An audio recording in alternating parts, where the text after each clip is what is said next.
Coming up next on Safety and Awareness Today. We'll talk about things that are available to safeguard our schools. And we can reach 75 parents in a minute. Plus, riding your motorcycle in the winter used to be unheard of. Not anymore. I take them all over the country. Then, I get my very first lesson in ice skating. Knees bend slightly and you're just going to do little tiny marching steps.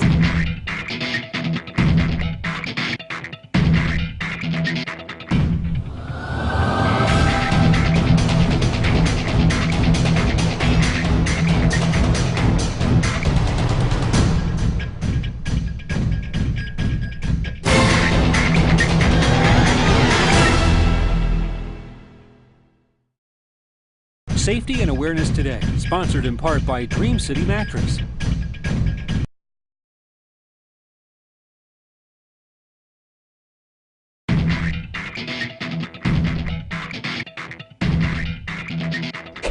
One of our greatest resources is our children, and we have to trust their well-being to another group at times. One of those times is when they're at school. I think the first responsibility of the school is to educate the students and make sure that the program that they're getting meets each of their individual needs.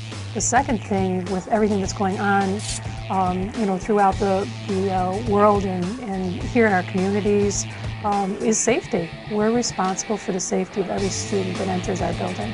Yeah, and that's really become a growing challenge. Education is a challenge all unto itself. And now schools have been almost burdened to some degree with this multitude of tasking on safety. What are some of the things that you can do to keep them safe? Well, our district has building level safety committees. We also have a district level safety committee, and we have a set of protocols for a variety of emergencies that could happen in a district. And then we do scenario training, so our staff is trained in a variety of scenarios. We do drills and practices on a daily basis throughout the school year, whether that be fire drills, lockdowns, lockdown no responses, bus drills, evacuating buses, evacuating buildings.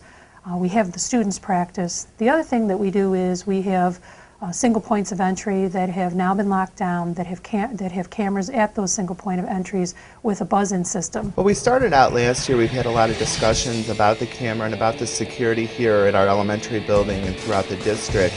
And the parents are very concerned, and we're very concerned about the safety of the children here. And so the board investigated the buzzer system and the security system, and we had those installed over the summer. And we've received a lot of positive feedback from parents. They're very pleased with it, and they're happy with the system, and they're happy that the children are in a safe environment. Once visitors come and they get cleared and buzzed in, then there's a badge system. They go to the office, they get a badge, they have to sign the book. They have to state the reason why they're in the building. Now, where do you get to see who's coming in? Where's that filmed? Each secretary has a monitor, and on that monitor, when the doorbell rings, that person's face will appear on the monitor. So right there in the office for each building, they have a monitor to that camera. Correct, and it's right on their actual computer screen. Okay. So their computer screen serves two purposes, their workstation as well as a security monitor. All right. Does it therefore retain that image on the computer like a tape would? Yes, yes, we can retain the image. So if the person has a second thought and decides they want to go, you have their picture already. Yes, we do. Oh, I like that. So we can retain that image. Yes, I like that. Then when they get in, they go to the office, and because they were seen by the secretary in the office, she knows to expect somebody. If somebody's not there within a moment or two, then there's a problem. Yes, and what we've done is all of our secretaries' offices have been moved to the front of the building, so they all have windows onto that front door as well. Okay. So, now, along with all of that, I hear that there's a phone system now where you can actually contact all the parents too. What's this all about? well, we've implemented a mass communication system throughout the district, and that system hooks to this mass communication system. All right. So if there's an emergency in the district, what we do is I have it programmed where I call a number and I leave a voice message, and then the mass communication system seeks out our school student data and will call our students and call our families up to 75 calls a minute. All right, now you can call from a cell phone or a landline, it doesn't matter. It doesn't matter. I could be in Albany, I could be homesick. As soon as I get the call that there's an emergency, I plug in the number, and then it evokes the system to begin working, and messages will go to the parents and will only it will only leave a message to an actual voice. It won't leave a message on an answering machine. Do you get any printouts? Is there any way that you can find out what it did and who it reached? Yes, there's reports. You can see who picked up their phone, who never got the message because we tried all of the numbers on there and no one picked up. We can tell how many calls were picked up, what time they were picked up, and who picked them up. Oh my goodness. It's very exciting. That is impressive. Exciting. I think that you've done an incredible job seeking this out and putting this program together. And I thank you for taking some time and sharing it with us. Yes, the best of luck to you, and may good education and safety just fill the hallways of your building. Thank you. Okay, wonderful. Coming up on Safety and Awareness Today. Riding your motorcycle in this area in the winter used to be unheard of, but not anymore. Safety and Awareness Today, brought to you in part by McDonald's. I'm loving it.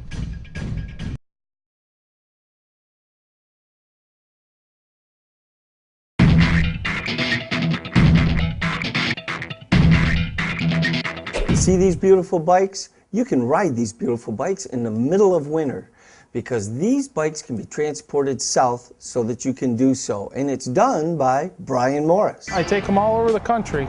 I go to Myrtle Beach, I go to Daytona, I go to South Dakota for Sturgis out there. I'm out by Rapid City, Sturgis out there. I can get upper 20s to real low 30s, depending on the configuration, how many big dressers I have, and you know, all bikes are different. In the old days, you wouldn't be able to ride your motorcycle in the winter.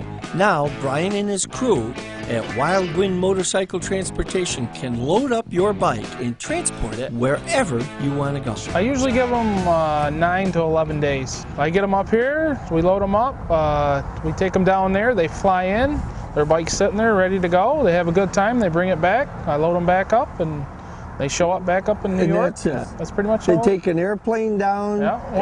Once people try it, they're impressed with it. Brian has shipped bikes all over the country, but there are a few places he hasn't been yet. Some people like to go long distance, some are short distance. A lot of the long distance one would like me to try to put something together to go somewhere different. And talking about the Grand Canyon, and same thing, they'd fly in, all the bikes would be there, and they'd be there for at least a week. Okay. And they can ride somewhere totally different, you know? Yeah, see, 'cause I'd like to do that one. I'd like to put my bike on the truck and go out there, and that would be great. Yep. I mean, and then you just ride to the other end of the Grand Canyon, basically, and you're going to be there, and you're going to have the truck, and we load them back up. Correct. This truck isn't a normal tractor trailer. Most of it had to be customized by Brian's brother, Nathan. He's helped me reconfigure things, and every time we try to make it a little better, a little easier on us. We try to do a great job for everybody. We don't want to. Yeah, do a really good job. because you've got some real unique, custom-made parts to this truck to have this happen. A lot of expensive stuff. A lot of expensive stuff. Well, we've loaded up all the bikes at our first location and headed off to the second pickup spot.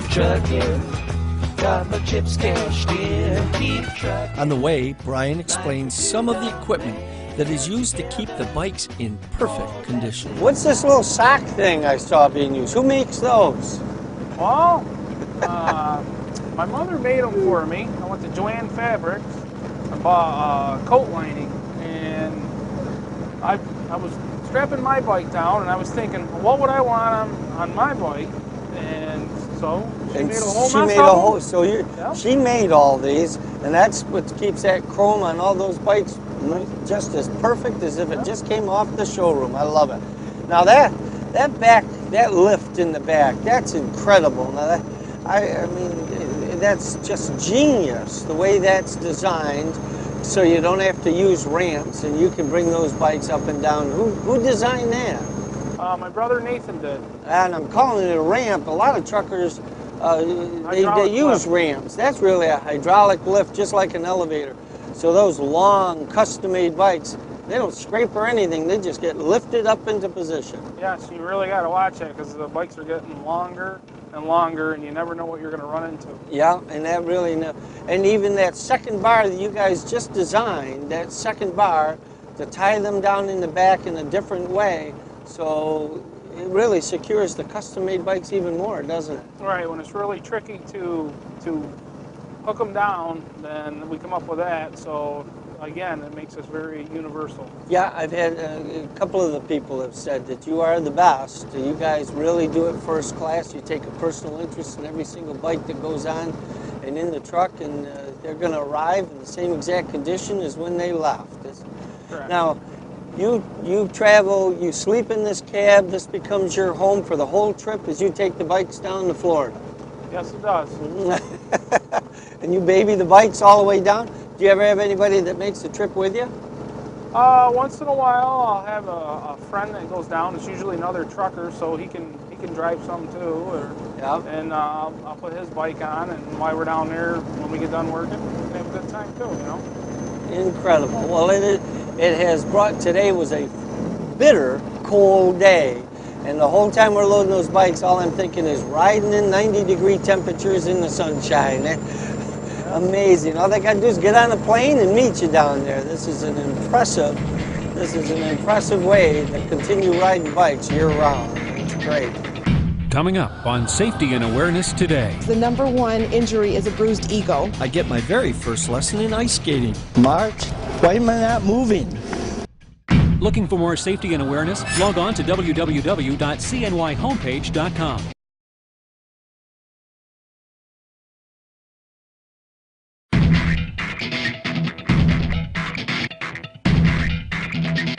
We're at the Clinton Arena today, and thanks to the Clinton Figure Skating Club, we're going to talk to Terry Sullivan about ice skating, a sport for everyone. Well, the wonderful thing about ice skating is it's never too soon or never too late to start skating. We have kids, as soon as they can walk, step out on the ice. They've got parents who can help. There are all kinds of little stands that will help them. Really? Yep. Like having safety wheels on a little bicycle? Yep. Oh my goodness, we that's have great. One little student we use upside down little crates that are taped together, and he pushes along that. And then there are adults who said, I've always wanted to skate but never did, and we have adult classes where we teach adults too, people who are in their 60s and 70s, and they're actually adult skating competitions. Oh my heavens, that's wonderful. And now you have adult skating competitions, I'm sure nationally and statewide, but I mean here in central New York? Yes, yep. Oh, that's great. Excellent. Now, as far as injuries, if there are going to be injuries, what kind of things do we consider? What's going to happen? What are the most common injuries? Well, I thought I knew the answer to this. The top of my head, I knew exactly. I've been skating since I was 2. That's a lot of years. And but I looked it up. I actually did a search of it, and actually I was wrong because the #1 injury is a bruised ego. So the first and most. I'm looking for that one today. Go ahead. The greatest harm we have is who saw me just take that fall. Okay. But beyond that, what happens is typically bumps and bruises from parts of our body that aren't protected, your elbows, your knees, your hips, when you fall and you hit those parts. Unfortunately, especially for little kids who don't have so much muscle control, sometimes they'll bang their heads. I was wondering about heads, so there aren't any helmets though really recommended? Well, we do have in the basic skills program some children who come with a little bicycle helmet on, and they'll wear a helmet on the ice. But normally your head doesn't hit the ice as much as your wrists, your elbows, your hands, your maybe knees. A twist in the knee. The toe picks, when you're figure skating, you hit those toe picks and you go right down on your kneecap. Right down on your knees. Yeah. Okay, all right. But it is an incredible sport, and you've been doing it for quite a while. Now you teach not only individual skating and figure skating, but you teach team skating, or? I teach groups. We have group lessons here through the basic skills. There's also, with most skating clubs, have a synchronized skating team where the teams all do choreography to the same piece of music. I am personally not involved in that, although we have 3 teams here. Okay, well it was quite a while ago, but I was an administrator for Potsdam school system, so I was submerged into some skating areas where there was a lot of hockey, but I've done no skating whatsoever. I'd like to find out what this is like with a little assistance from you, so let's go get some skates on me, okay? Okay, sounds good. Now you've picked out some skates for me. What's the process? I take a size 9.5 shoe, but these look like 8.5. Right. It depends on the manufacturer which size you'll actually wear. So you might want to start around your shoe size, maybe a little bit smaller, and then go from there. And when you get the right skate, when you put your foot in, you're going to find kind of a snug fit and a suction to when your heel pops down. Okay. There you go, just like that. Just like that. You should be able to wiggle your toes, but not slide forwards and backwards within the skate. Yeah, they wiggle, but they don't slide. Boy, it feels like I'm in a vice grip down here. When you pull each lace, you want to pull it as tight as you can. The point of this being that you're going to take the skate and pull it as tight as you can to your ankles so that you've got the support that you're looking for. If they're loose, your feet will slide around. It's the difference like between wearing a tight sneaker to run in or slippers. Okay. Which would you prefer to run in? You need the most support and not a lot of moving around. People who say that they can't skate because they have weak ankles probably rented a pair of skates like this. Okay. So when you step on the ice, you're trying to balance on this and use your ankles. Oh. And this is a pair of skates that a rental skater might use. Might very well use. Versus this is also a rental skate, but it's got, you can't bend that no matter what you do. Yeah, that's really rigid. That isn't going to bend. So when you get a rental skate, if you're not sure you want to skate all the time, and you're just renting, you want to look for something that has good support. And also most facilities will have them nice and sharp, and these are sharpened nicely. Yeah, they're sharp. There seems to be an angle on the bottom of this blade. Why? Each blade actually has two edges, an inside and an outside edge, and if you look at it this way, you'll see there's actually a curvature. And there's an actual radius of how the blade is curved and sharpened. Okay. So that when you skate in this direction and lean, you're on one edge, and on the other, you're on the other. So you're actually on one edge or the other most of the time. Same as the ones I've got on? Yes. So the difference between hockey skates and figure skates is obviously the blade. Yeah. There's no toe picks on a hockey skate, and there are on figure skates. You say no toe pick. The basic thing is there's no brake. What I got on has no brake. You don't want to use these to brake, because if you do, you end up forward on the ice on your knees or your chin. Oh, okay. So that's why we crash into the wall. Yeah. No. We teach, in the first or second set of lessons, we teach you how to stop. How to stop. I mean, from this big, you learn how to stop. If you can't stop, you don't get past that first step. Okay, good. Well, show me how to stop today. Well, let's go out on the ice and see what happens. All right, okay. sounds good. All right. Okay, go ahead. we're ready to go. Now you got to put your gloves on. But I don't have gloves. You have gloves? Yes, I have gloves you can wear. You need to wear gloves because we were just talking about stopping and the importance of learning how to stop. Say you fall and the person behind you doesn't know how to stop and your hands are on the ice like this. Yeah. Somebody's going to skate over my... Yes. I want gloves. Okay, I want gloves. You got some gloves. Yep. I want gloves. Okay. I got gloves. Coming up on Safety and Awareness Today. I get my very first lesson in ice skating. March, why am I not moving? Safety and Awareness Today. Sponsored in part by Reels Lighting by Jody.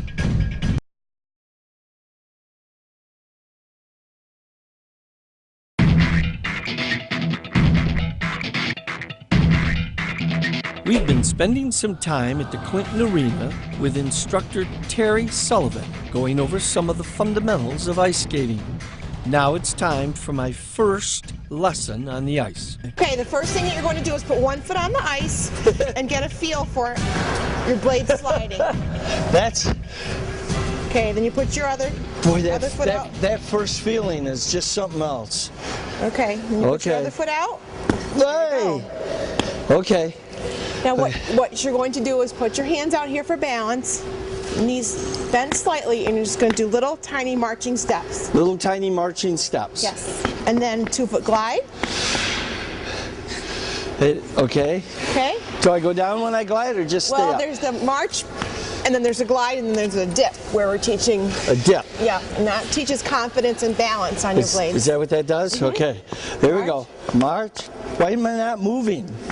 Well, you're just marching now. You're not using your edges to push necessarily. And glide, dip. Good. Again? Well, march. We can talk about how to do an actual stroke of skating where you're using the blades. Just why am I not moving? If you turn your foot out a little bit, and you push against the edges, that's what propels you. Okay.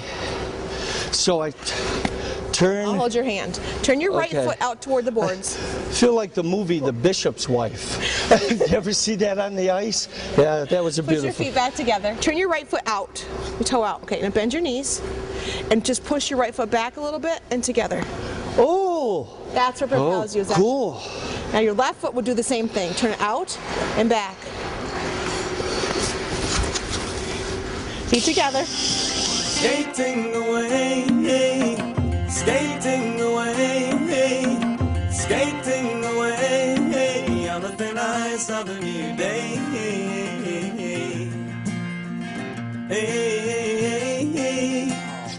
I like this. This is nice, but boy, it takes some work, though. I mean, my ankles are working, but I'm not going to stop. I'm going to keep going.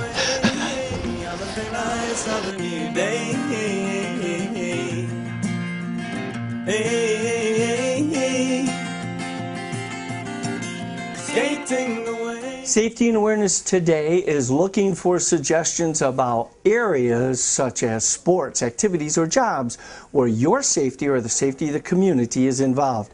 You can write us at safetyandawareness@cnyhomepage.com and let us know your suggestions, or just write us and let us know what you think of the show.